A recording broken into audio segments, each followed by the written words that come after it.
ते केवळ महाराष्ट्रात रद्द झालेलं आहे आणि सरकारने सर्वोच्च न्यायालयाने सांगितलेली कृती हे वेळेत न केल्यामुळे आणि जवळजवळ 15 महिने ती कृती न केल्यामुळे खऱ्या अर्थानं हे ओबीसीचं राजकीय आरक्षण केवळ महाराष्ट्रामध्ये रद्द झालं आहे आणि ते आताही सुप्रीम कोर्टाने सांगितलेली कृती जर पूर्ण केली तर किमान 50% जे काही आरक्षण आहे ओबीसीचं ते निश्चितपणे बहाल होऊ शकतं। यामध्ये केंद्र सरकारचा कुठला रोल आहे असं मला तरी दिसत नाही। मराठा आरक्षणाच्या संदर्भात या राज्य सरकारने जी समिती तयार केली होती माननीय मुख्य न्यायमूर्ती भोसले साहेबांच्या अध्यक्षतेखाली त्याच्या रिपोर्टमध्येच अतिशय स्पष्टपणे सांगितलेलं आहे की रिव्हिजन पिटिशन दाखल करा, पण त्याच्या काही मर्यादा आहेत आणि जर हे आरक्षण रिव्हिजन पिटिशनने मिळत नसेल आणि रिव्हिजन पिटिशन मंजूर होत नसेल तर पुन्हा कृती करावी लागेल। ती काय करावी लागेल? राज्य मागासवर्ग आयोग तयार करून त्याला काय काय द्यायचं ते देखील भोसले साहेबांच्या अहवालात सांगितलेलं आहे। टर्म्स ऑफ रेफरन्स काय आहे, या टर्म्स ऑफ रेफरन्सवर राज्य मागासवर्ग आयोगाचा अहवाल घेऊन मग तो अहवाल केंद्रीय मागासवर्ग आयोगाकडे पाठवावा लागेल। म्हणजे याही संदर्भात राज्य सरकारने कृती केल्यानंतरच केंद्र सरकार त्यात कृती करू शकतं। ठीक आहे, आपण असं समजूया की ॲडव्हान्स मध्ये त्या ठिकाणी आमचे मुख्यमंत्री जाऊन भेटले।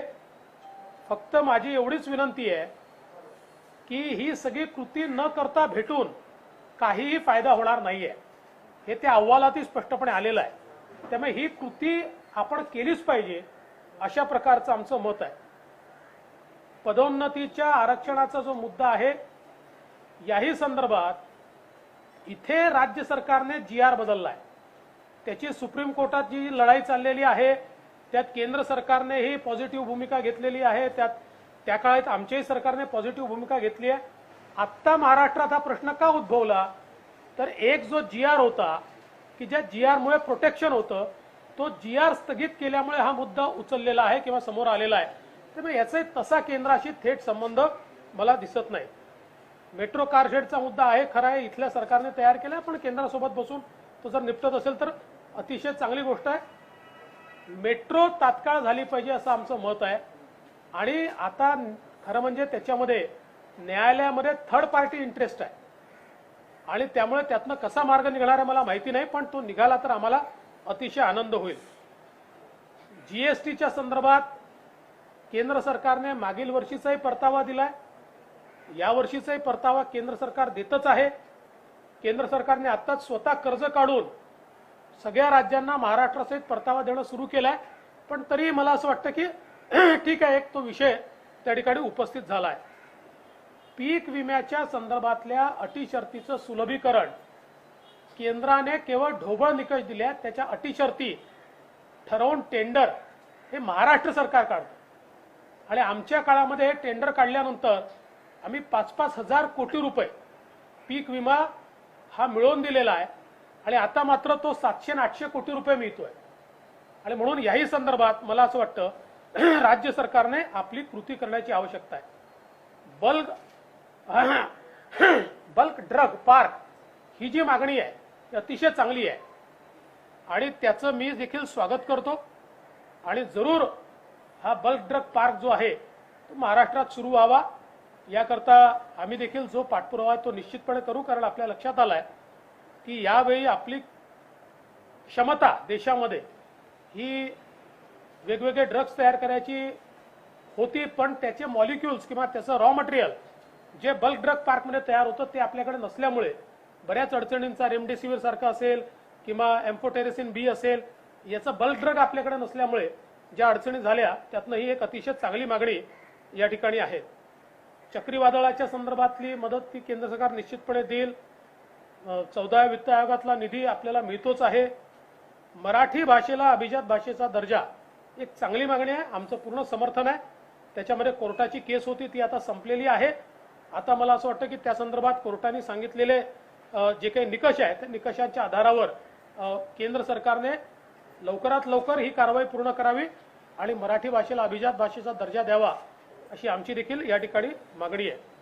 शेवटची जी मागणी केली आहे ती मागणी मला थोडी विचित्र वाटते, कारण त्याचा माननीय पंतप्रधानांशी काहीही संबंध येत नाही. राज्यपाल नियुक्त 12 सदस्य हे पंतप्रधान ठरवत नाही, हे कुठलाही पार्टी ठरवत नाही, ते माननीय राज्यपाल ठरवतात.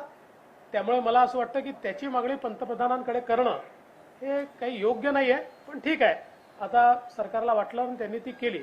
त्यामुळे एकूणच मला असं वाटतं की या भेटीकडे आपण सकारात्मकतेनं पाहूया. एक चांगली सुरुवात आहे. दरवेळी केंद्र सरकारकडे नुसते बोटं दाखवायच्या ऐवजी जर संवाद ठेवला तर महाराष्ट्राचा फायदा अधिक होईल. आणि यापुढे असा संवाद ठेवताना महाराष्ट्राच्या विषयांवर आपण केंद्र सरकारकडे जाण्याच्या ऐवजी केंद्राच्या विषयांवर जर केंद्र सरकारकडे गेलो तर त्याचा आपल्याला अधिक फायदा होईल. देखिए, माननीय मुख्यमंत्री जी ने एक डेलीगेशन लेकर जो माननीय प्रधानमंत्री जी की भेंट ली है, हम उसका स्वागत करते और एक सकारात्मकता के साथ हम उसकी ओर देखते हैं. क्योंकि अगर राज्य सरकार केंद्र के साथ एक संवाद रखती है तो उसका फायदा भी राज्य को होता है. विशेष रूप से मैं ऐसा मानता हूं कि यहाँ पर जो मांगे ये राज्य सरकार ने केंद्र सरकार को की है, अच्छा होता अगर ये जो 11 मांगे की है ये इनमें से सारी मांगे ये केंद्र सरकार की के डोमेन में होती. लेकिन ध्यान में आता है कि इसमें से 8-9 मांगे तो राज्य सरकार के डोमेन में है, उसका केंद्र से कोई सीधा संबंध नहीं है. फिर भी अगर ये मांगे की गई है तो हम इसका स्वागत करते हैं और केंद्र सरकार जरूर इसमें मदद करेगा, ऐसा हमको विश्वास है. जिस तरीके से मराठा आरक्षण को लेकर के ओबीसी आयोग का महाराष्ट्र में गठन न करके केंद्र के पास जाना और उसे राष्ट्रपति के पास भेजने की मांग करना, इसको कैसे?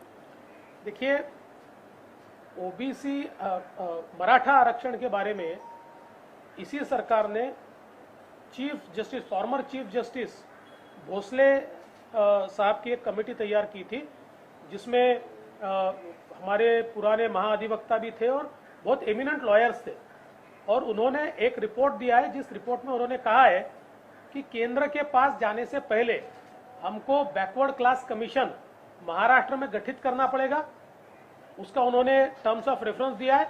उस टर्म्स ऑफ रेफरेंस पर उस आयोग का रिपोर्ट लेकर और उस रिपोर्ट के आधार पर उसके बाद केंद्र सरकार के पास जाना पड़ेगा.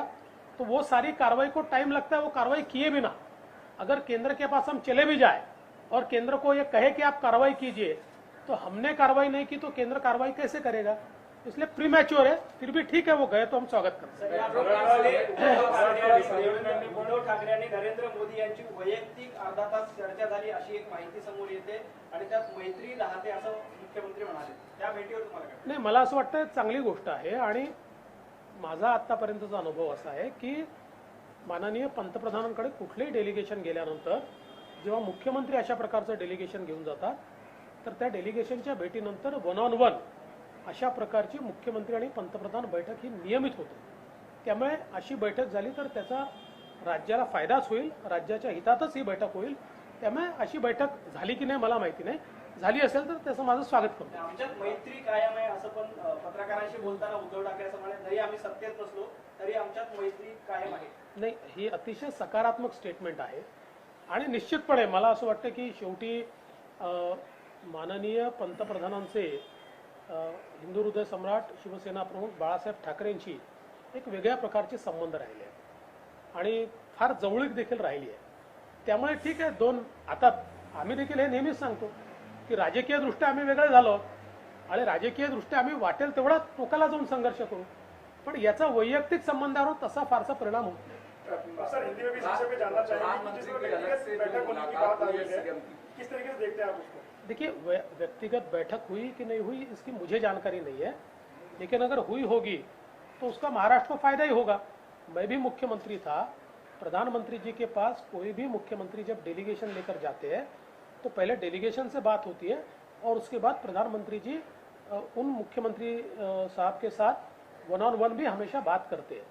तो मुझे लगता है कि उसी परिपाटी में ये भी बातचीत हुई है और ऐसी अगर बातचीत हुई है तो उसका महाराष्ट्र को बहुत फायदा होगा और इसलिए उसका मैं स्वागत करता हूं। और कुल मिलाकर वैसे भी जो मुख्यमंत्री जी ने बात कही कि हम अलग अलग जगह हैं लेकिन हमारा एक स्नेह भाव कायम है, तो ये बात बिल्कुल सही है, क्योंकि हिंदू हृदय सम्राट शिवसेना प्रमुख बाला साहब ठाकरे जी से प्रधानमंत्री जी के बहुत व्यक्तिगत संबंध रहे हैं, तो वो तो संबंध कभी समाप्त नहीं होते। अब भूमिका अलग अलग है। जवळीक वाढेल, भाजप आणि शिवसेनेची भविष्यात जवळीक वाढेल असं तुम्हाला वाटतं का? असं आहे की राजकारणामध्ये जर तरला अर्थ नसतो, कशाने काय होईल याला अर्थ नसतो। आत्ता ही पोझिशन आहे, ते सत्तेत आहेत आणि आम्ही विरोधी पक्षात आहोत। मेट्रो कारसेट को लेकर जिस तरीके से कांजूर मार्ग में जमीन देने को लेकर पीएम से रिक्वेस्ट की है, उसके एक दिन पहले आरए को पूरा जंगल फॉरेस्ट डिपार्टमेंट को हैंडओवर कर दिया, दोनों चीजें कैसे देखा? देखिए, आरए का जो कार शेड का जो इलाका है वो वैसे भी फॉरेस्ट में नहीं जा सकता है, क्योंकि उसको पहले ही फॉरेस्ट से मुक्ति मिल चुकी है और उसमें सुप्रीम कोर्ट ने ये निर्णय देते समय लिखा हुआ है कि ये फॉरेस्ट का हिस्सा नहीं है। और जहां तक कांजूर मार्ग का सवाल है, कांजूर मार्ग का सवाल ये हमारे लिए कोई प्रेस्टीज का इशू नहीं है। सवाल इतना ही है कि कांजूर मार्ग में अगर मेट्रो कार शेड करते हैं तो 4,500 करोड़ रुपए से कीमत भी बढ़ती है और 4 साल मेट्रो कार शेड नहीं हो सकता। और अगर हम आरए में करते हैं तो 25% काम हो चुका है, बचा हुआ 75% काम ये साधारण 9 से 10 महीने में पूरा हो सकता है और मेट्रो 3 शुरू हो सकता है।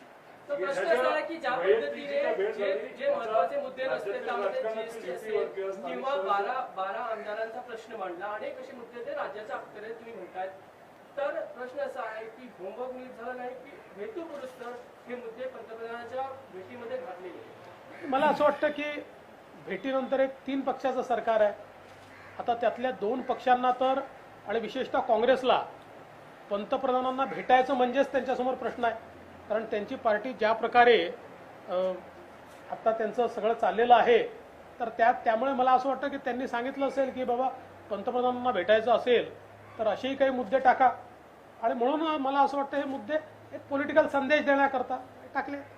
सर, राज्यपाल की तरफ मनोनीत विधान परिषद सदस्यों के विषय पर भी प्रधानमंत्री से मांग की गई, कैसे देखते हैं आप इस मामले? देखिए, राज्यपाल जी के पास जो 12 मनोनीत सदस्यों का मसला है उसका न प्रधानमंत्री जी से संबंध आता है न किसी पार्टी से संबंध आता है।